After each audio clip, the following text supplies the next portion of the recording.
ইতিমধ্যে 12টি বড় অগ্নিকাণ্ড ঘটেছে কলকাতা কর্পোরেশনের রেকমেন্ডেশন কমিটির।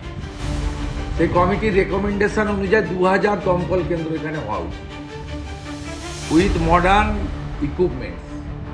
100 কোটি টাকা গজা পেড়ার জন্য বিতরণ হচ্ছে। মমতা বন্দ্যোপাধ্যায়ের আমলে সরকারিভাবে 150 জন ফায়ার ব্রিগেডের অপদার্থতার জন্য দম বন্ধ হয়ে মারা গেছে। রেগুলার মনিটরিং নেই। দ্বিতীয়ত, ফায়ার ব্রিগেড, কর্পোরেশন, পুলিশ বা জেলা স্তরেও পৌরসভা বা জেলা প্রশাসনের কোনো সমন্বয় নেই। ঝুপড়ি এলাকাতে আগুন লাগিয়ে দেওয়ার পিছনে নারকেলডাঙ্গা থেকে খিদিরপুর, হাওড়ার মংলাহাট, উদ্দেশ্য হচ্ছে অত্যন্ত মূল্যবান জমিগুলো ওদের প্রথম ত্রাণ ও বিপর্যয় মোকাবিলা থেকে কিছু অর্থনৈতিক ক্ষতিপূরণ তারপলিন দড়ি মাছ দিয়ে শিফট করে দেওয়া।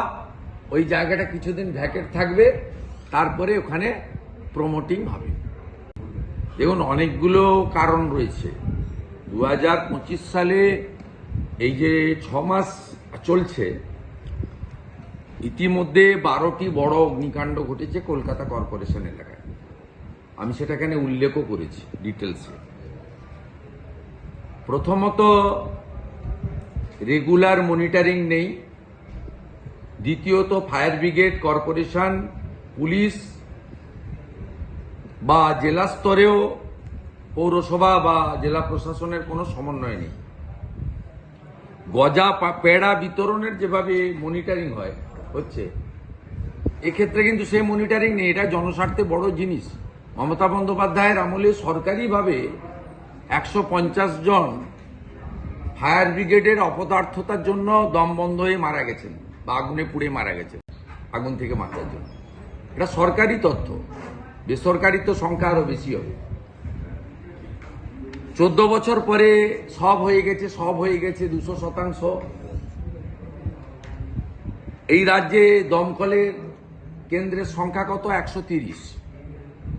দমকলের ইঞ্জিন কত? 350। জাতীয় যে রেকমেন্ডেশন কমিটির, সেই কমিটির রেকমেন্ডেশন অনুযায়ী 2000 দমকল কেন্দ্র এখানে হওয়া উচিত উইথ মডার্ন ইকুইপমেন্টস। 100 কোটি টাকা গজা পেড়ার জন্য বিতরণ হচ্ছে।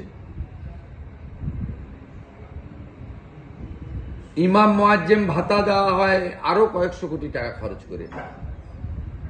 কিন্তু জনস্বার্থে যে কাজগুলো দরকার, সে কাজ পশ্চিমবঙ্গ সরকার করে না। এটা আমি স্পষ্টভাবে আজকে এখানে উল্লেখ করেছি।